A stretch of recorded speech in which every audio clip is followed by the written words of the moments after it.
Okay. Well, hello, everyone. Welcome back to the Capitalized Podcast, where we help investors build wealth in real estate. I'm your host, Grant Smith. As always, this podcast is brought to you by Sharper Capital Partners, where we help investors build wealth in real estate. If you want to learn how to use private/hard money to scale your real estate investment business, please check us out at sharpercapital.com. All right. So I'm super excited to have back on the show Yiwei Chang. Yiwei is a seasoned short-term real estate investor or short-term rental real estate investor and property manager in the greater Cincinnati area. She helps other people manage their short-term rentals with her property management company, Pink Cash Cow Property Management, as well as servicing her own portfolio through that company. So Yiwei, it's great to have you back on the show. Yes, same. I'm so excited to talk to you again. Awesome. So why don't you give us a quick update about what's changed in your business since the last time we spoke, and maybe some changes that are taking place in the short-term rental space that we should be aware of? Yeah, so I feel like it's been a while since we talked. I don't know how many years it has been, Yes. but it has been a while. So I would say now, starting 2023, there has been a shift in the short-term rental industry just because travel is now back to normal after COVID. So just a little background maybe. So when COVID happened in 2020, so many places shut down, and that was like a huge hit to a lot of the cities that were so dependent on short-term rentals and vacation rentals. But there was this huge pent-up demand to travel and for families to travel together. But they didn't want to stay in hotels because of the safety and cleanliness thing. So everybody wanted to stay in short-term rentals. And at that point, supply was less than demand. The demand was so much higher. So everybody's short-term rentals were getting huge rates. I mean, it was like crazy rates. Revenue you haven't seen before because of this huge demand. And it kind of went through 2020, 2021, 2022. Then in 2023, people started traveling back to normal. So there's a lot of people who are okay staying in hotels now. And there are people who still only want to stay in Airbnbs or Verbos and vacation rentals. And because of that huge revenue, everybody else wanted to get into short-term rentals too. So there's been this huge supply of short-term rentals. And the demand basically stayed the same or went down a little bit because now people are switching between hotels and short-term rentals. It's like interchangeable to them now. What works better pricing wise or location wise, that's where they're going to stay. And because of that, supply overtook demand in some areas. So because you have this huge increase in supply where people are investing in short-term rentals just to do short-term rentals, it wasn't like, I could just take my house and put it on Airbnb anymore. Like that model did not work. It is like more curated, new construction themed, very intentional amenities put in homes to do short-term rentals. And because of that, lots of rates started going down some because now you have this huge supply. Demand is still okay. And where people are going to compete, they're going to lower their prices. So I feel like now in 2023, 2024, there is a little bit of a correction in the short-term rental industry where supply is higher, but demand has not really kept up with the supply. So in 2023, 2024, I've seen drops in supply. So maybe short-term rentals that weren't as profitable, or maybe they didn't have as great of a financing now that rates are higher. It didn't make sense anymore. They weren't making as much money as they did. So they start taking their short-term rentals off the market, converting to long-term rentals or selling them. So I feel like 2024 right now is kind of a correction point. But I would say that short-term rentals are still super profitable. If you have a great property, it's going to make money. As long as you have the numbers and everything, you're still going to get the most revenue out of a property with the short-term rental. But it's just everything has to be really intentional now.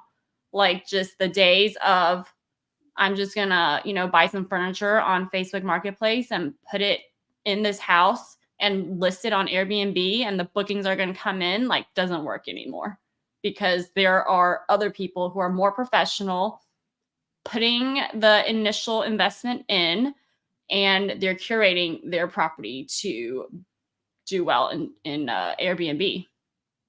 So that's kind of a long-winded way to say, like, there's definitely been a shift and a correction in the short-term rental industry, and it's not going. I mean, the demand for short-term rentals is not going away. It's just what works now is different than what worked before. Does that make sense? That makes perfect sense. I think one of the big question marks that most investors are going to have these days is, number one, what impact has it had on short-term rental investors that currently have an existing portfolio? And how have you adjusted to meet the changes in that market with your portfolio? Because I know you manage your own properties, but you also manage properties for other people. So I'm curious to know, how have you had to readjust your portfolio to kind of keep up with the market?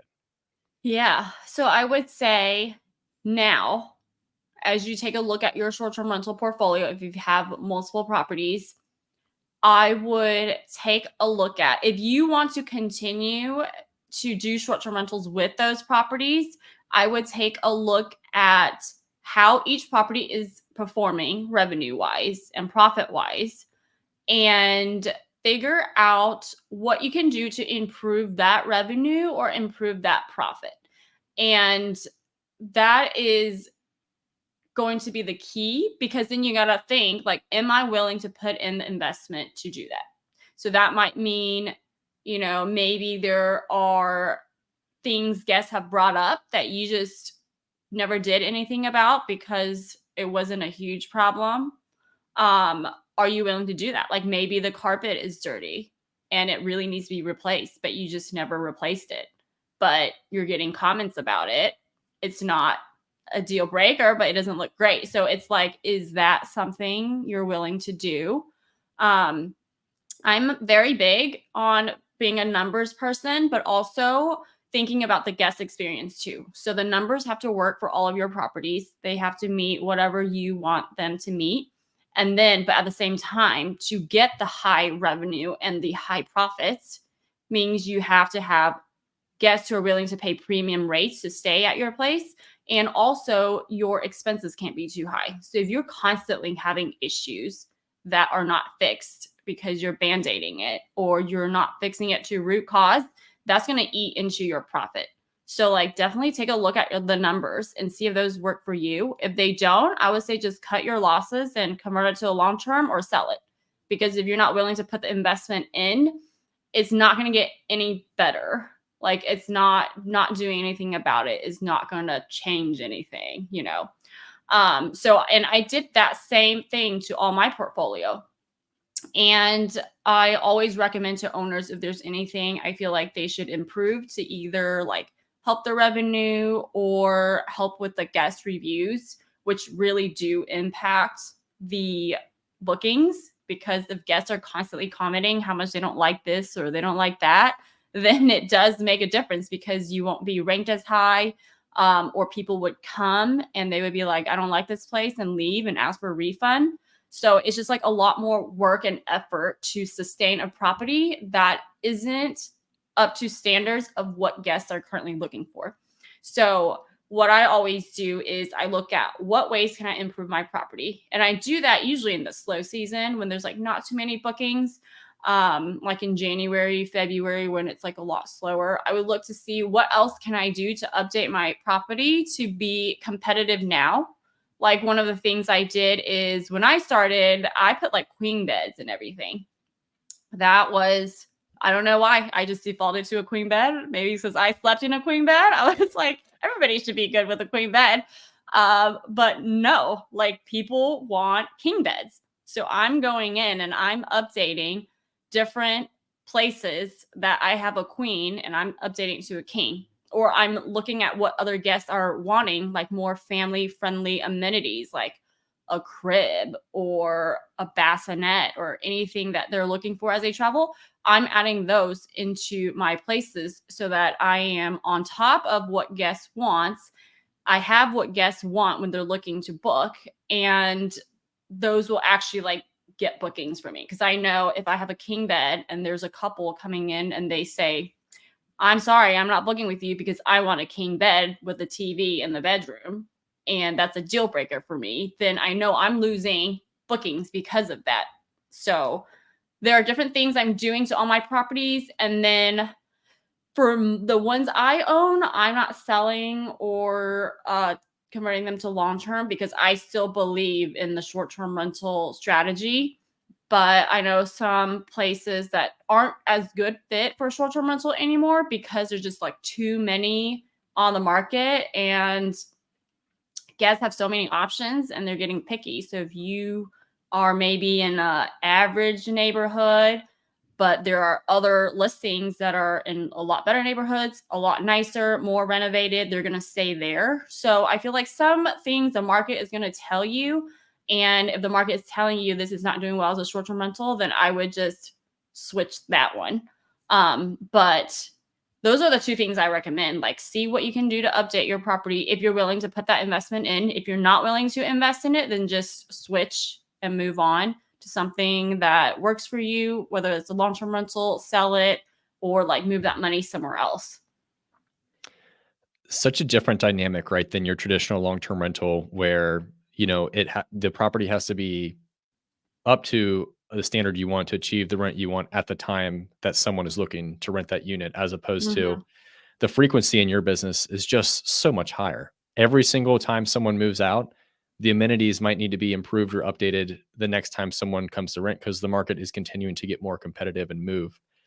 Something I'd be curious to know is, has having more seasoned, um, you know, short-term rentals on, these listing sites, has those have those seasoned listings with multiple reviews, have they kind of helped sustain the revenue and marketability of these properties when more supply is coming online? Um, so it definitely helps. And I would say if you're on like a platform like Airbnb or Verbo, it's definitely a necessity at this point because Airbnb and VRBO basically penalizes you or your listing if you don't get 5 stars. And it's a really like weird system they use, but like a lot of people are just like, okay, I had a great stay. This is a 4 star.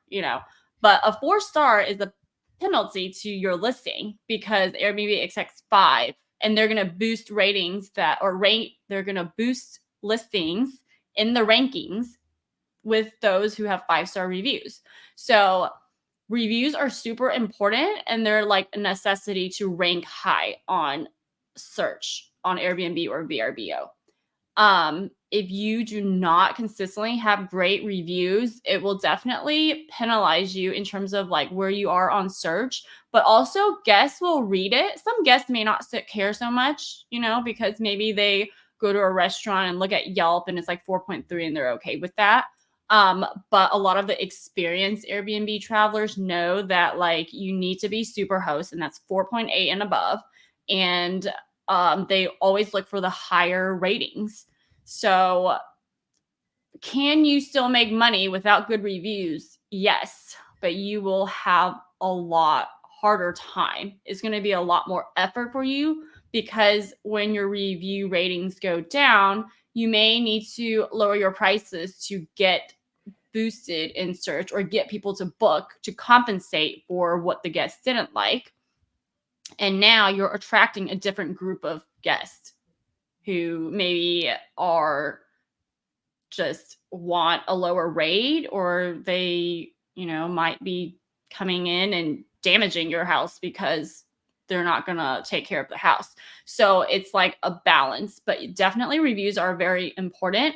And that's something I always aim for. Like, so it's not just being able to have a 5 star review once, is being able to like consistently deliver that 5 star review experience all the time.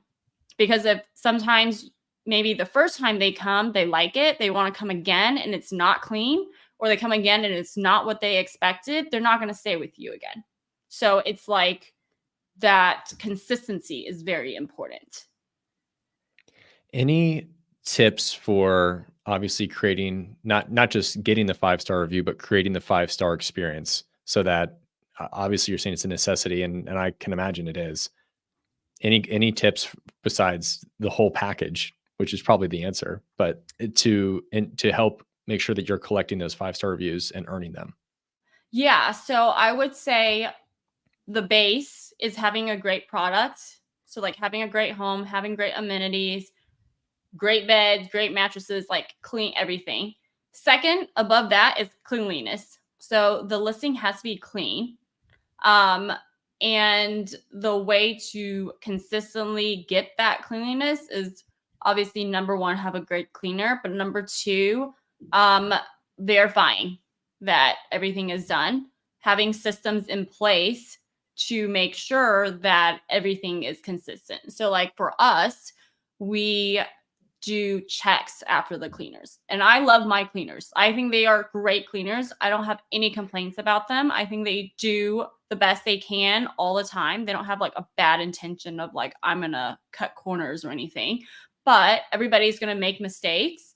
And it could just be little things that they forget to do. And that might give somebody the impression that this has not been clean. Like if you find one thing wrong, they're gonna maybe look for other things and see what else is wrong. And then it just doesn't leave them a good experience. So for us, like cleanliness is really important. We check after that. We have systems to where cleaners know how everything is supposed to look. Anybody who inspects know how this place is supposed to look. And that is like a really important thing to do. And it's also really hard to do because when you have like a lot of properties and you have like 12 cleans in one day, it's like, okay, really overwhelming to inspect everything. But if you're managing yourself and you just got one or two, like it's really important to do that. And I feel like that's why I really also don't like managing remotely, because you don't know what's going on. And maybe I just have control issues, but I'm like, I want to know how this person is doing, because you can't give feedback to the cleaner if you don't know what is going on. And there's something, a saying people say, which is like, you inspect what you expect. So like if you expect this, you need to check and make sure that it is getting done. Otherwise, if they know nobody's going to check after them, then they can do whatever they want. Or if they don't know what your expectations are, they can do whatever they want. So like having expectations with your cleaners is super important, and having the systems is really important. So base, you have a great product, clean.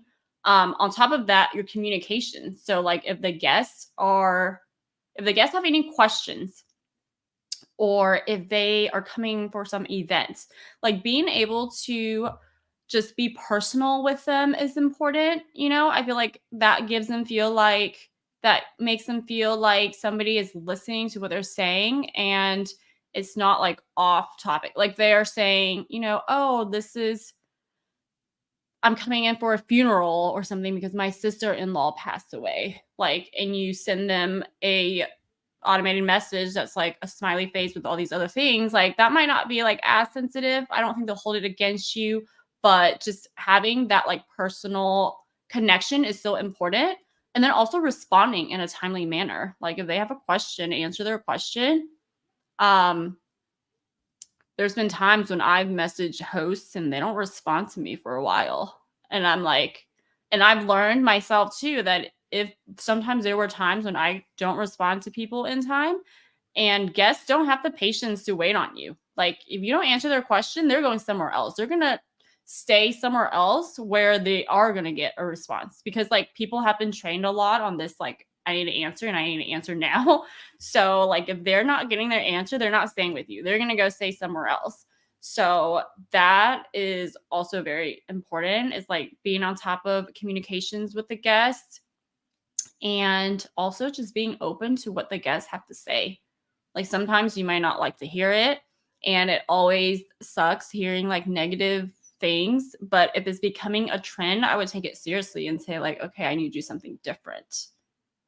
But yeah, those are the top things I would say. Like, come up with the system and like treat this as a hospitality customer service business, because that's what it is. Very different from I think long-term rentals. yes, and that's what I'm hearing. And where I really want to kind of explore that is, I own some single family residential properties of my own, long-term rentals.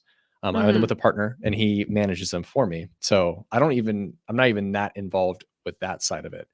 Yeah. But I can tell you from a very high level that this is very different. This is a totally different beast than, long-term rental management. And Mhm.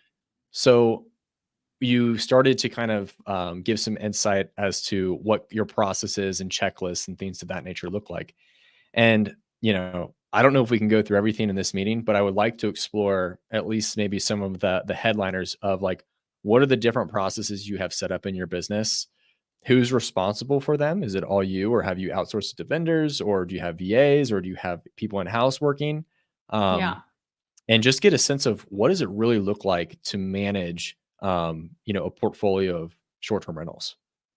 Okay. So I would say managing a portfolio is very different than managing like your own one or two places. Because when you're small, like when I started and I had like one or two or three, like I was able to do things that I could get away with that I can't do when I have like 25 places or 30 places.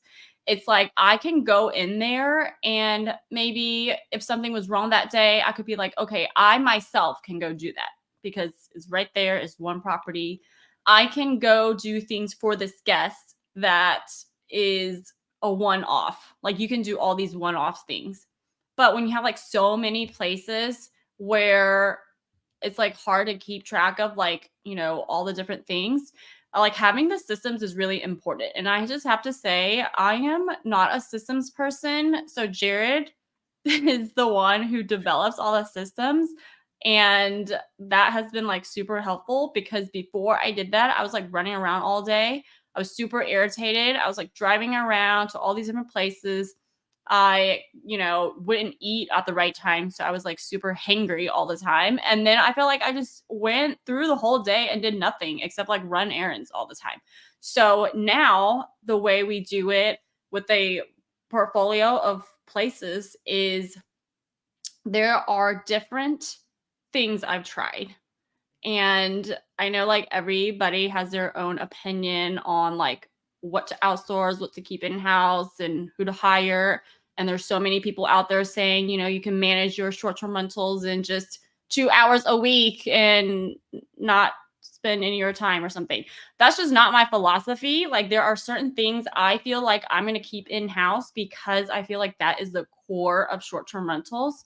So I have tried outsourcing guest communications to a VA in the Philippines, in India, and it just didn't cut it for me because I feel like they didn't understand the local things, like the guest would say, "What are your favorite restaurants?" And, I could give a canned answer and tell them, here's the thing you can tell them because it's like my favorite restaurants. But you wouldn't be able to say, like, okay, here are personalized to you. You have kids, so here are the things that your kids might like.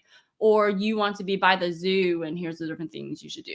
It just wasn't personalized, and it wasn't something I just felt like that was the core of the business, like talking to the guest, understanding what they want, what they don't want.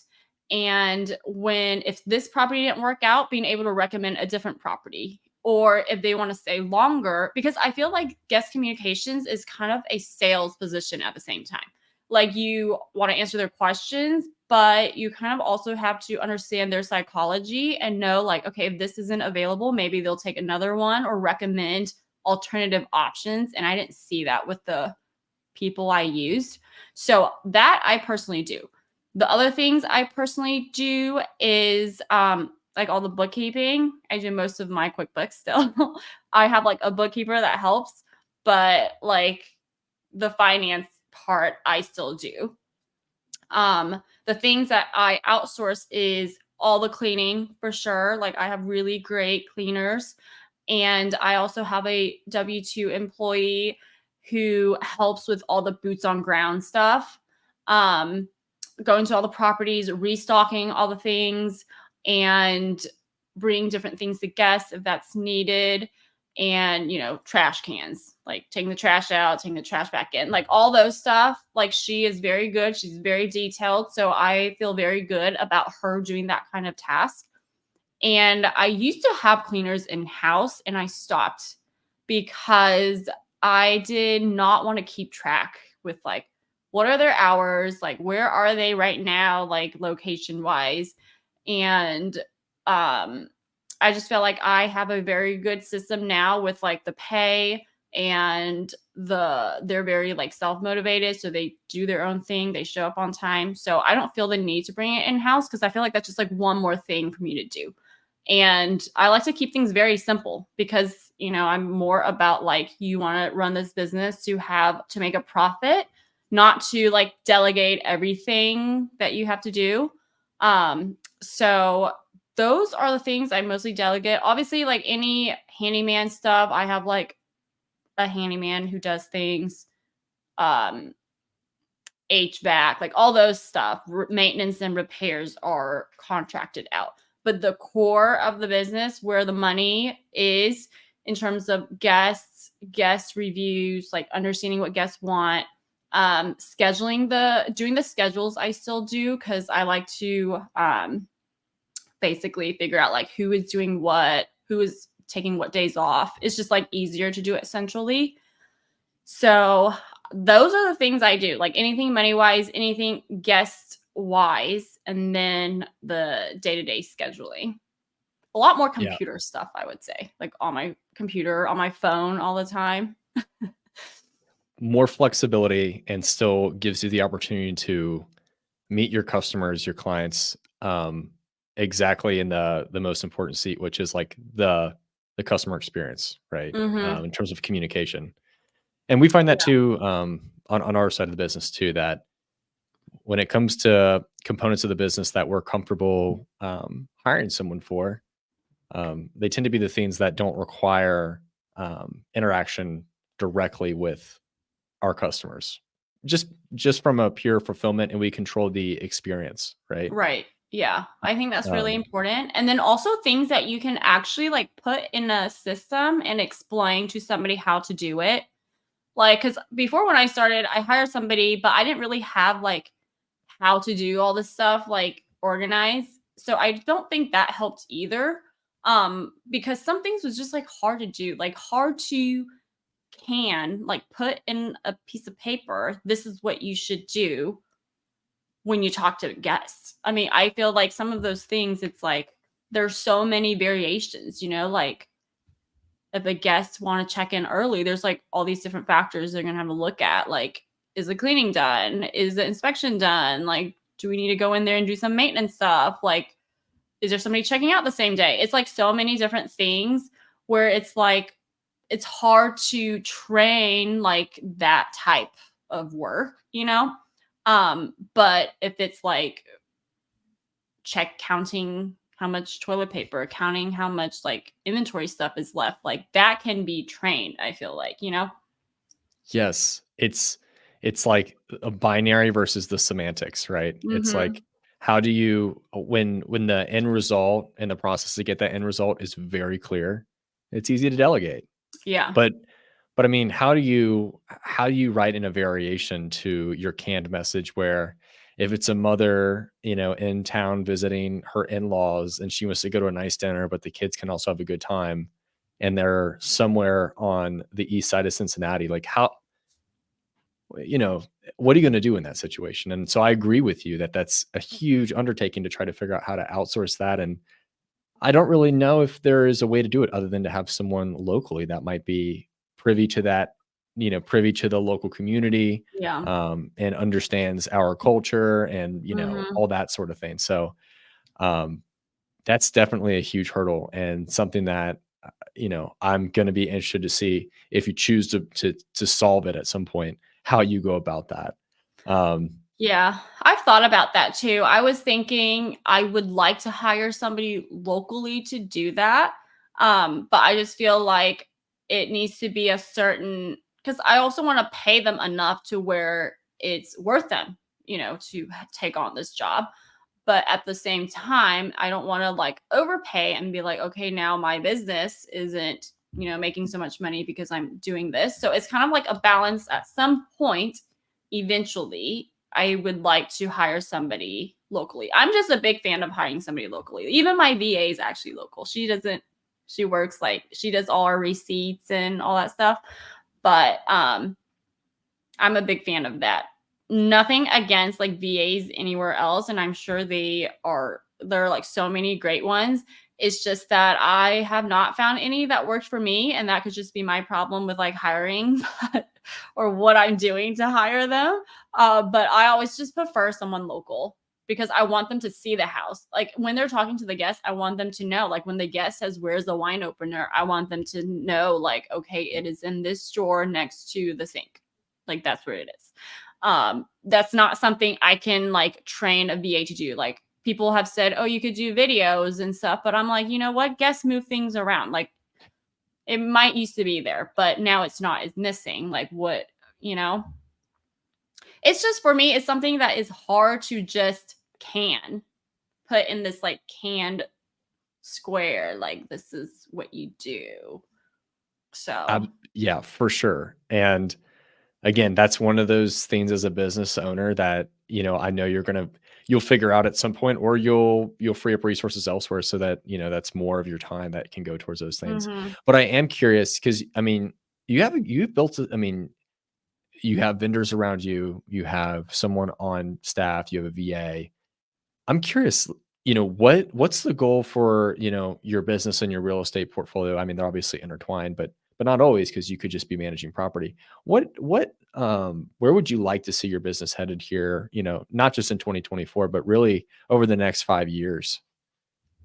Yeah. So ideally, I would still like to buy property because, my goal is also to build my own real estate portfolio versus like, only managing or arbitraging or doing something. The cash flow is great, but I want to own real estate. So I still want to continue to buy properties as long as it makes sense for me and what the locations that we want to be in. And secondly, I would still like to continue to manage for others as long as the properties, again, are what the guests want. Like I felt like it's been one of the things I'm doing more and more is like helping out of state investors find short term rentals or midterm rentals in areas. And that has been really good because I'm involved from the beginning. So we can avoid a lot of mistakes, that people might just automatically think of short-term rentals that are like misconceptions. We can start from the beginning. We'll do it right from the beginning. It'll save you so much time and money on the back end. So that has been good. But my goal is to just keep owning real estate. I don't have like a number in mind. For me, it's more about like quality over quantity. I don't need to just adding to add properties. I want to make sure the properties are good for the owners. They're going to make money for them. And it's also good for the guests because I don't want to just take on a property because the owner or somebody wants it to be a short term rental, but is not really going to make money. And it's something the guests won't like. So it's just kind of that balance of what is going to do well and then what will actually make you money. For sure. Yeah, you talked a lot about, I mean, quality over quantity. I think that is the underlying principle for pretty much all strong businesses. I'm curious, you you work with these out of state investors, and that's an awesome resource when it comes to someone who might want to invest out of state, but still get better cash flow than investing in a long term rental in the Midwest. Hmm. My question there is what does your involvement look like with those investors? Are you like starting from blank slate? They don't have a property under contract. The property might need rehabbed. It might need an assessment of what the rents are going to be and all that. Or is it more so like, I'm an out-of-state investor. I have this property. Would you be willing to help me convert it to a short-term rental, or is it somewhere in between? Yeah, I've had some of both. So my preference is to help the owner. So I have some out of state investors who are like, I have this much money and I need to buy a place. And will you, be my agent and buy the property? And then we'll go in and set it up, furnish it, and then run it as a short term rental. And then there are some owners who are like, I live out of state. I don't want to self manage anymore. Or I have this property that I'm considering turning into a short term rental. Can you like help me with that? So it's there's been both. And I would say like I really like working with a lot of them. And I feel like we've had like a really good relationship with some of them to where a lot of them haven't like seen the property. They just depend on my opinion of what I think this property is going to make and what we need to do to it. And even like renovations, I would still do too, as long as they're like minor renovations, like I'm not doing a full gut or something. But if it's like minor things, I think that would be okay because oftentimes you also have to think about the opportunity costs of like you just bought this house and now you have to take it offline for like 3 to 4 months to do a full gut rehab. Like that is also opportunity cost of money you are not making. So it's kind of a balance of which property we look at, the neighborhood, the price. Is it worth doing that kind of thing? Something that just crossed my mind, and this could be pertinent to people who just want to own like 1 to 3 properties and manage it themselves, or Hmm. you could answer this question as you as like a property manager who also owns a large portfolio of short-term rentals. What technology, business systems do you need to have in place, whether you're just managing 1 to 3, or if you want to manage, something larger than that? Because you got Yeah. you got different platforms for people trying to book with you, messaging you about the property. You got to send them information about their booking so Hmm. they know how to access the property, all the way back to accounting. So I'm very curious what systems you have to have in place for your portfolio. Yeah, that's so funny because I just recorded a YouTube video on this.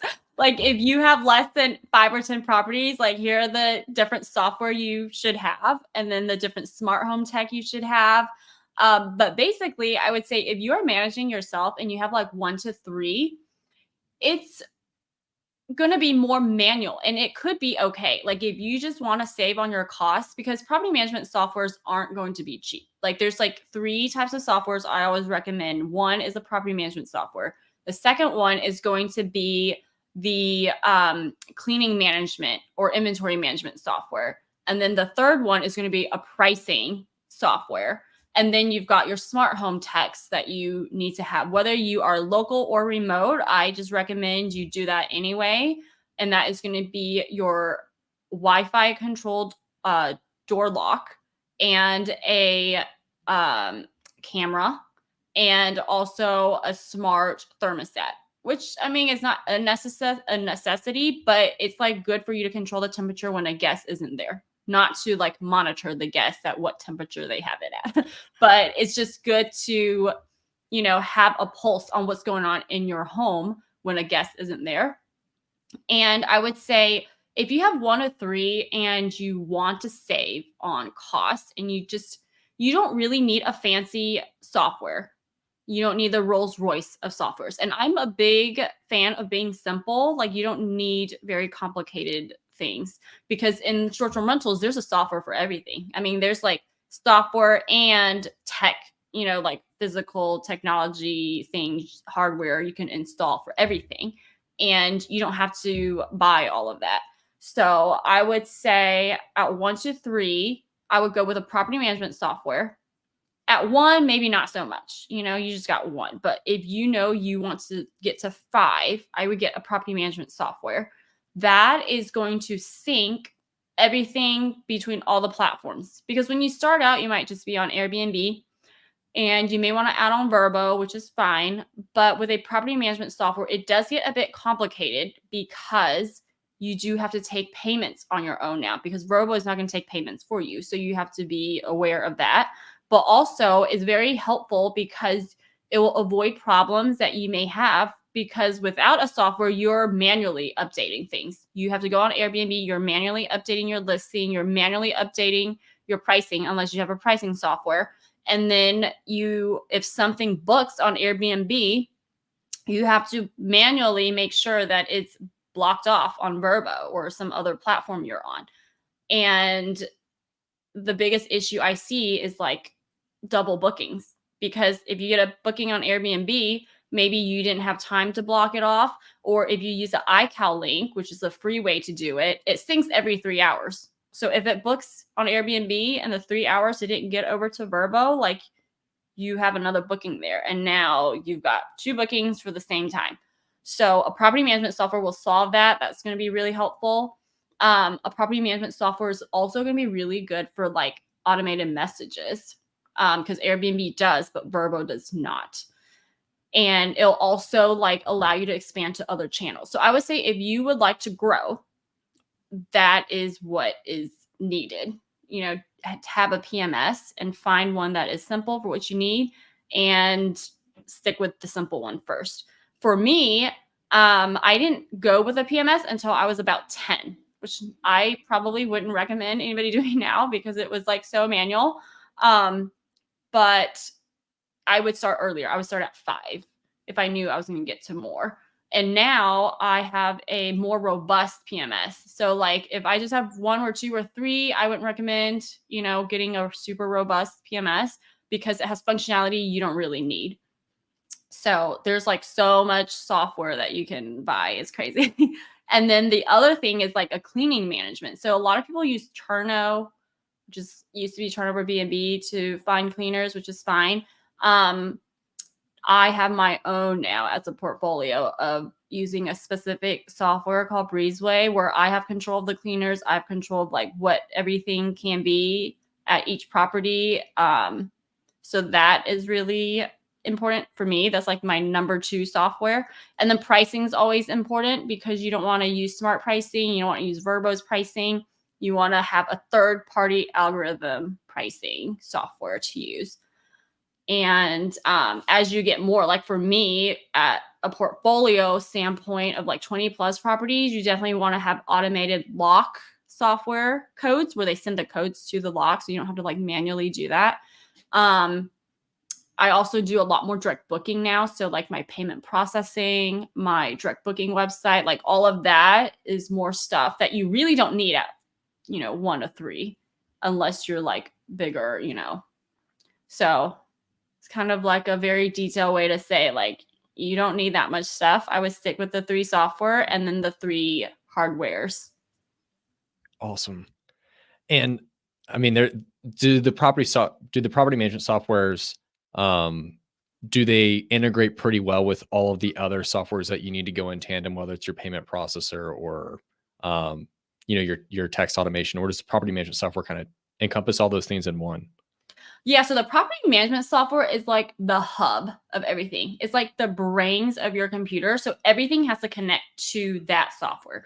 So that software has to support any other software you buy. So before you do anything else, you got to make sure that PMS can handle any other software you buy or any other lock you purchase. So I would say Airbnb, VRBO, like all those big softwares are going to integrate with all of the PMSs. It's just when you get more like niche down, like a payment processor, Stripe is going to be universal. But if you want to go off Stripe, there are certain ones, and there's certain PMSs that say you can only use this vendor. Like, I don't know, they have some contract with them or they're owned by a subsidiary or something. But like some software say you can only use this. So it just depends on the software. But most of the time you can integrate and you can see what is available for you on that software. Got you. That's super helpful to know. What software do you currently use, and what softwares do you recommend based upon like someone who's trying to grow from 1 to 5 versus someone who's got a portfolio of your size? Yeah, I would say 1 to 5. It has been so long that when I started, there were all these different softwares. And then now there are so many different softwares. So I currently use HostAway. I don't know if they would take anything less than 5 right now, but if they do, I think HostAway is a great one, but they are expensive, but a lot less expensive. I started with Guesty because it was so much simple to use. It's like the Apple iPhone of PMS. And it was just like overwhelming having to just learn this PMS, like how to use it, how to do everything. Because when you look at it, it's like crazy. So I was like, I'm gonna go with something simple. It was a lot more expensive. So if you just, it was a good like tiptoe way in to how to use a PMS. And then once I figured out how to use the PMS and all the different functionalities that didn't work for me with that one, then I switched to HostAway because I knew what I was looking for with the next one.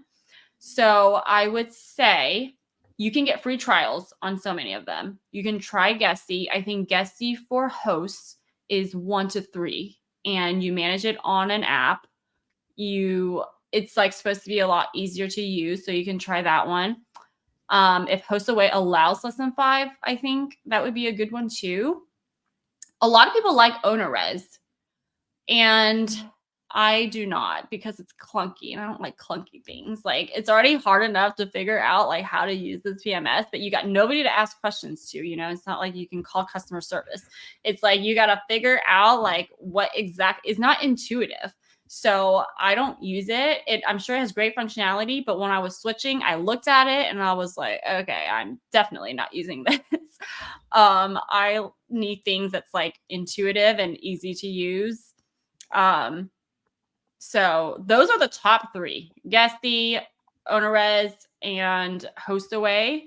And there's going to be smaller ones like Hospitable or Hostfully and all of those, but I haven't looked into those because I didn't think it was holistic at the time I was looking for property management software, so I didn't even look at those. If you want a comprehensive property management software, those are the 3 I would look at. Awesome. Yeah, that's super helpful. I'll speak a little bit to, you talked about like the user interface and how important that is. Like we use what I would consider like the dinosaur of loan servicing softwares in our business called the Mortgage Office. Okay. And it's that exact system that you talked about where it's like it can do everything. But it is not very user friendly. I mean, a lot can go wrong, and someone needs very detailed click by click instructions to get things done. And there's newer softwares out there that are much more user friendly and that we're kind of gearing up to transfer over to, specifically because we want the people who are operating our business to be able to Right. work the system. And we Right. want the ease of training those people is very important. Yeah. So I commend the decision you made to, instead of going for all the bells and whistles, to say like, no, this works and it's very user friendly, which usually equates to less brain power, which means faster and easier. Yeah.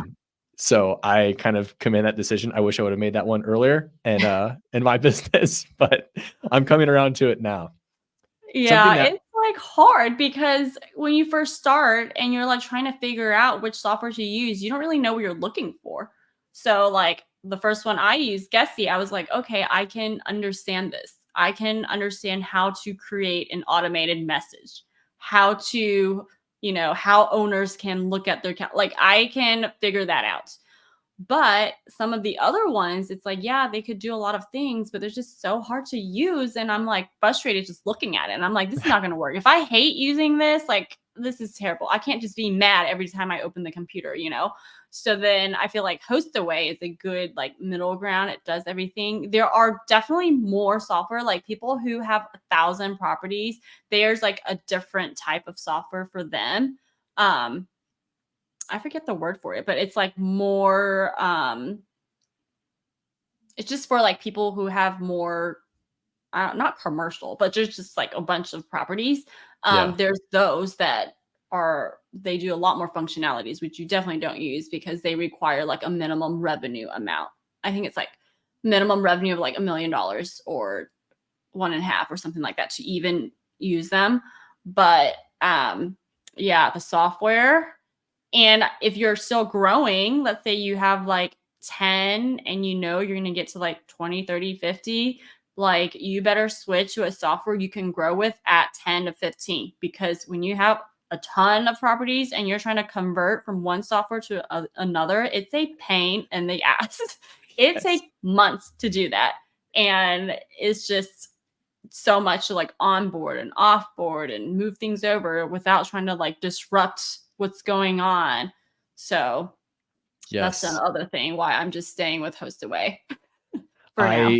I totally agree with you. And this is like just like kind of unscripted, like me kind of like Yeah. really appreciating what you're saying there because back when I first got Sharper Capital Partners started, I purchased like a really expensive loan servicing software that we were way underqualified to use. Mm-hmm. But I knew that if my business went as I was hoping it would go, that I would grow into it. And I'm so thankful that I did Yeah. because now I'm like, I do have this like crazy monster software and I wish the UI was better, but it definitely does everything I need it to do and it does Mm-hmm. it well. And had I not made that transition earlier and I try to manage everything like on spreadsheets or just out of QuickBooks automated payments or something like that, Yeah. I would not be sitting here having this conversation with you. I would be pulling my hair out on the phone, Like typing unable. in. Yes, like transposing data from one place to the other, making mistakes, having to apologize and fix that with customers, Yeah. and that's just you talked. I mean, we're here for to obviously make money in our businesses, but at the same time, like we're doing it because it's supposed to be um, scalable and Mm-hmm. it was supposed to have a decent quality of life doing it, right? Yeah. And your systems are so important. And so you're just Yeah. saying these things. And I talk to a lot of entrepreneurs, whether they're in real estate or not, whether they're in property management or they run their just like an agency, Mm-hmm. for insurance or whatever have you. And so many of these principles are the same, like the back office and the principles of like, you gotta lay the foundation for where you want your business to be and not Yeah. not just where it is. And Right. so I just want to highlight that because I think it's such a brilliant point you brought up there. One thing that we talked about in our pre-call, and we definitely should throw out here because it's certainly a hot topic, is the subject of midterm rentals. I know you talked a little about how you've implemented midterm rentals into your portfolio. What led you to that decision? How do you kind of view and market your properties on the midterm rental marketplace? And what amenities do these people need in order to kind of say like, hey, this is a property that I want to live in. Yeah. So, my opinion on midterm rentals is it doesn't have to be either or. Like, you don't have to say, I'm only going to do short term rentals or I'm only going to do midterm rentals. Like, I believe you can mix the two. Like, it's allowed. My opinion is, I don't care how long they stay, as long as they pay the amount that this property should make. Like, as long as it's the price I'm asking for, they're willing to pay it, they can stay as long as they want. And midterm rentals is going to be a little bit different than short term rentals because midterm rentals is a lot easier logistically because you don't have to turnover, you don't have to deal with the things in between and sometimes unreasonable slash needy guests. But you also have the wear and tear of the long-term rental because at that point people are living in the house. And what I really liked about short-term rentals is that we always kept the house in great condition, and I'm not going to have, people mess up. I won't say mess up, but when they like cook in the kitchen and they never clean, let's say they live there for 4 to 6 months and they never clean, like it's going to be so hard cleaning that up versus like somebody who's there for like 2 nights. So it's like I have a love-hate relationship with midterm rentals. Like I like it because it's easy. You don't have to think about it. But I just know at the end that cleanup, that turnover is going to be so much work. Um, but what I think about midterm rentals is there are certain properties that are great for midterm rentals, from my experience, and there are certain properties that could do both. So some properties I would do only as a midterm rental. So one of the most common things people think about with midterm rentals is going to be the traveling nurses. And that's where they're coming in for like 2 to 3 months working at a local hospital. And so for traveling nurses, they don't want to pay any more than like $2,000 if it's a house. If it's like an apartment or a condo or duplex, like they want to pay even less and they want to bring their pet. So the max they'll pay is $2,000, includes their dog or cat or 2 dogs, however many pets they have, and they want like a fenced-in yard, a house. Up to there are some nurses who may just only want to pay like $1,200 for a space.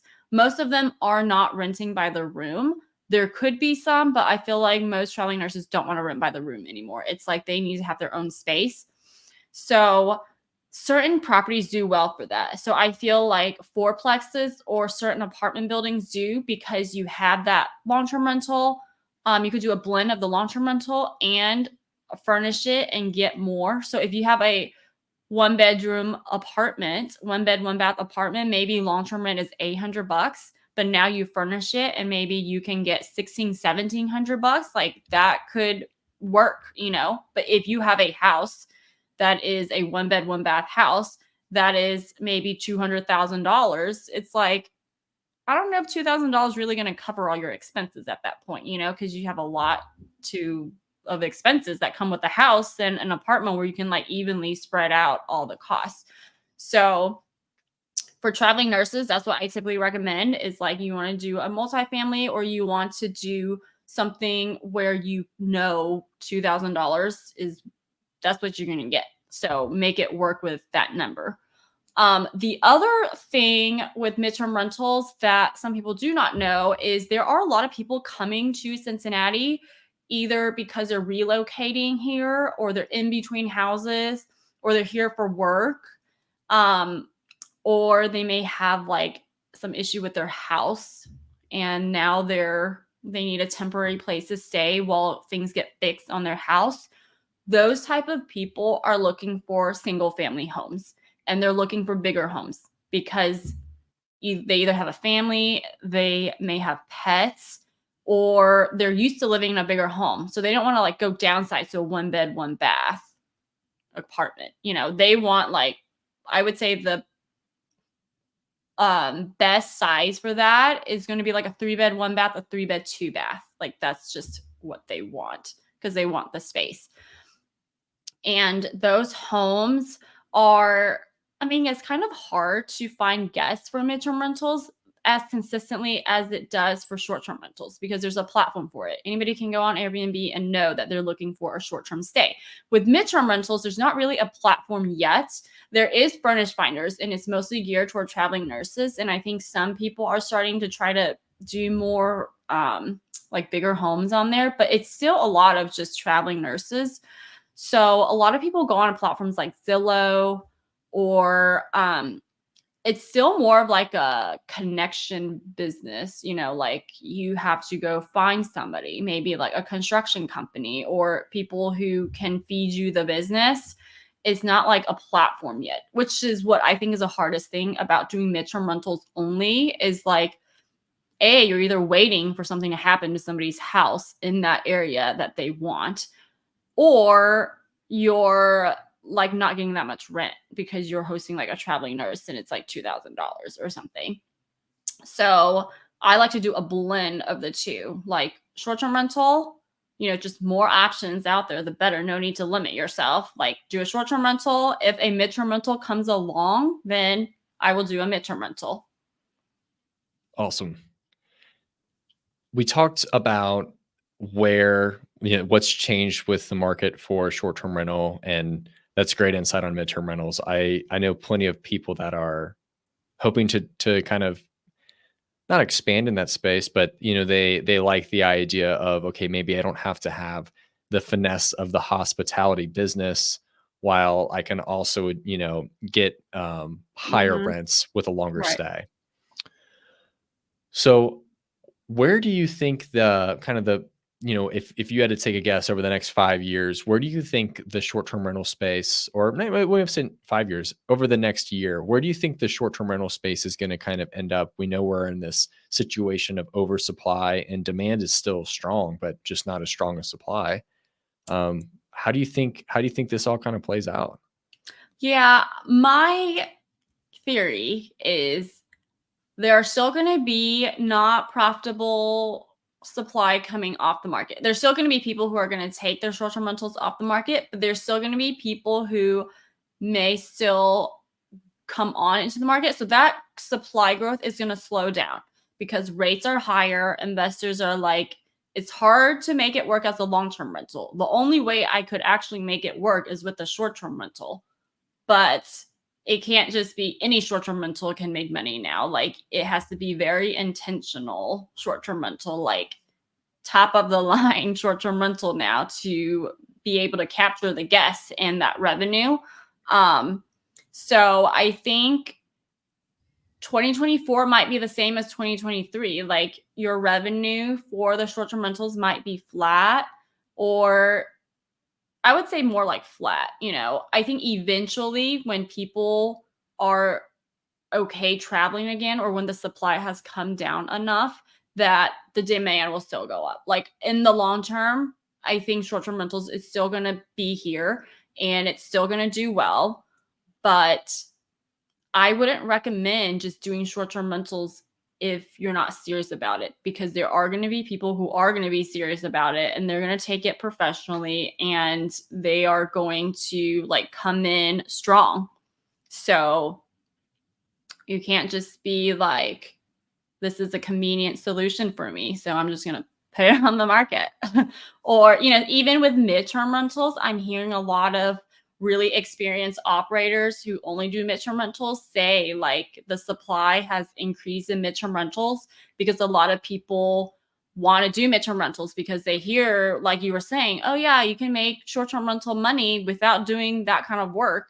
And it's like, true, kind of, is true if the price is right, but you have to be able to do the work and make the connections. And because the supply is higher, there's going to be, you need to make your property stand out. So that short-term rental pickiness might come into the midterm rental side too, because if there's a huge supply and everybody's switching now to midterm rentals because of regulations or they want to try it out, then it's like that same concept is going to transfer. So I would still say it's still going to be a good market if you have a great rental, but just be aware you can't just casually host anymore.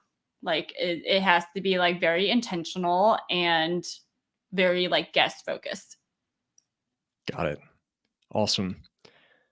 And one last thing before we kind of wrap things up, I know regulation has been something that's kind of crept up, especially in some of the local markets here around Greater Cincinnati, Northern Kentucky.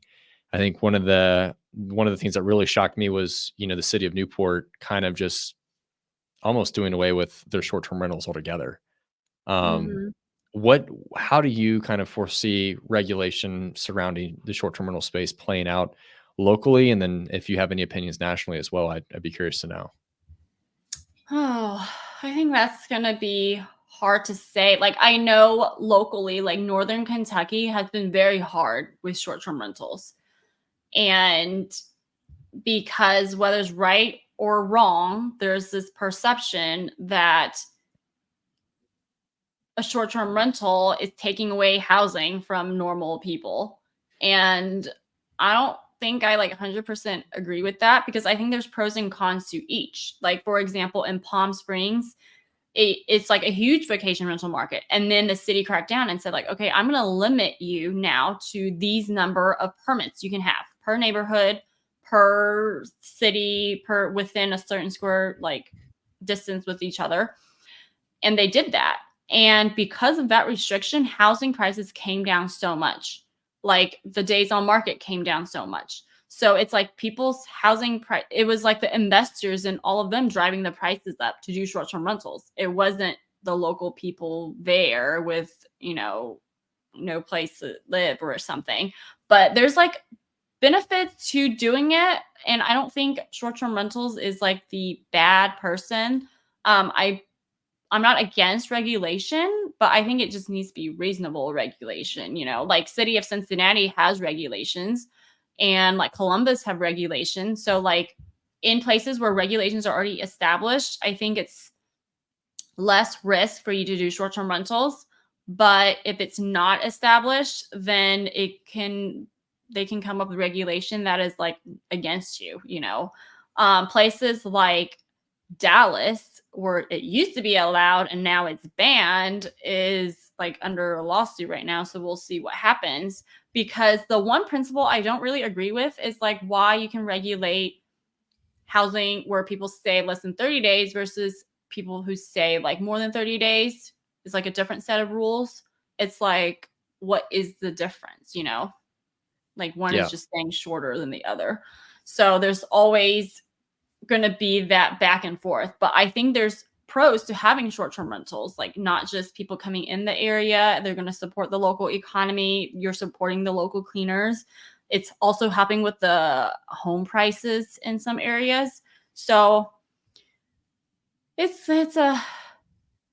a difficult thing, but I also wouldn't recommend doing anything in HOAs. Like if you are buying or looking in places with HOAs, definitely check what the HOA says in terms of regulations too, because some of them also don't allow. Some of them, I think only will say like, okay, 12-month lease minimum or something.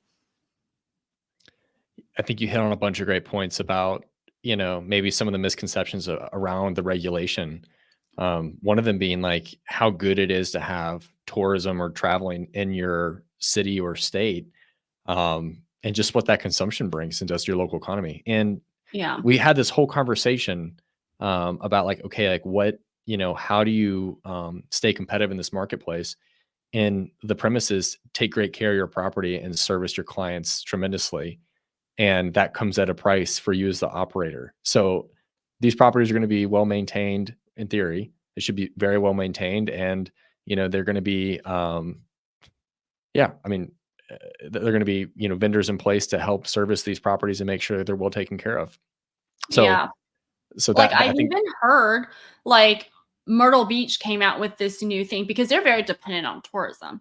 So Myrtle Beach says they are blocking any conversion of short-term rentals to long-term rentals or anything else. Like they want more short-term rentals because their economy is dependent on tourism. So it's kind of like the opposite of some of those places. And I remember being on like the short-term rental call that we do every month, that somebody in Aspen, I think it was Aspen, who said that they restricted short-term rentals for a long time, like I think a year, 12 months. They came back and looked at their revenue that was collected from short-term rentals and saw this huge shortfall. And they're like, where are we going to come up with this money? That now they're reconsidering, okay, maybe we need to allow more short-term rentals here because they do bring in all the I mean, short-term rentals are taxed. When I don't know if people know that or not, like if you're staying in the city of Cincinnati, you're paying 7% just to the city. Like if you're staying in a hotel, hotels have to pay to the county too. So it's like 7% of the travel industry is pretty big. Like if you're not, it's just like more way for the city to get money too. And I think Hamilton County was trying to get a piece of that too by trying to classify short-term rentals as hotels so that the county can get a piece of that lodging tax.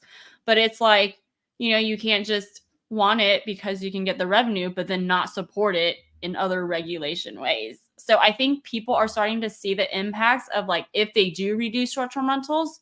And I think it just needs to be a balance. Like it needs to be reasonable regulation where you filter out the people who are bad hosts or don't care about the neighborhood or just, aren't good at hosting.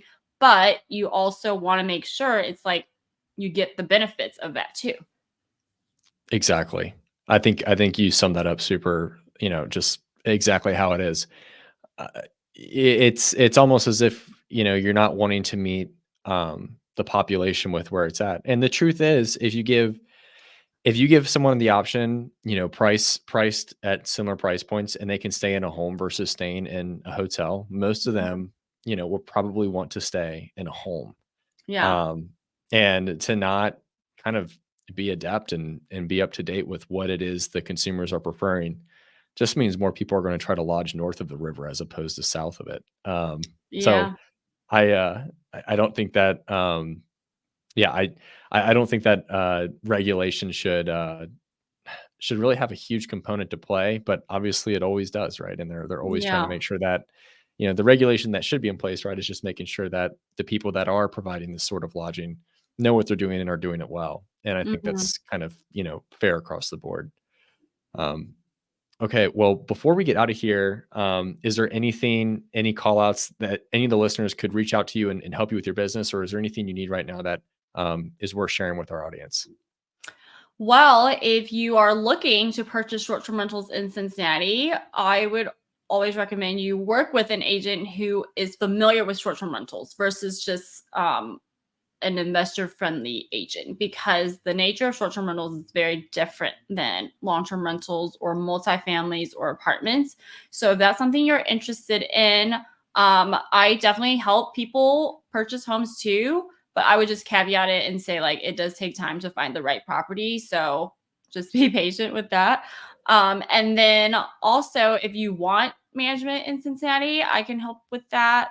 Or if you want to self manage, you want to learn how to self manage, I'm also doing like one-to-one coaching of my um, workflow and my systems. If that's something you want to learn, that's something I'm like willing to share, because I feel like after I've been doing it for a few years, and when I learned, I feel like it was really helpful to have somebody who can like teach you so you avoid all the different mistakes and anything. Basically you pay with time or you can pay with money. So sometimes it's cheaper to pay with money because you can remake the money than like go through a couple years and make the mistakes. But either way is fine. But I am doing some coaching now too. Awesome. Yeah, in some cases, you do pay both with time and money because, I can think of the first flip that Chris and I did, and we didn't make it hardly any money on it, and, we didn't lose money, but we could Yeah. have, and we spent a heck of a lot of time on it. Sure learned a lot, but would have benefited from having the guidance of someone else to help us through it. So if someone wants to take you up on those services, Yiwei, what is the best way to get in contact with you? You can reach out to me on Instagram. And I'm also starting a YouTube channel. So you can find me on YouTube too, where I'm going to talk everything like short term rental related, my experiences, the software thing that we talked about, like anything short term rental related, real estate investing. And I think my email or my website is going to be in the notes too. So Awesome. that Yep. is going to be the best way to get a hold of me. Awesome. And you can see, is that your Instagram handle on the screen Yeah. here? Yeah, it's Okay. my Instagram handle. You can also use that for YouTube. I believe you can also use that for LinkedIn. I think it's all the same. Awesome. And as Yiwei said, we'll have all of our contact information in the description for wherever you're consuming this content, whether it's on Facebook, on Instagram, on YouTube, or Spotify. Yiwei, it's always such a pleasure having you on. I feel like every time we come back, there is, come back in conversation, whether it's on a podcast or just in person.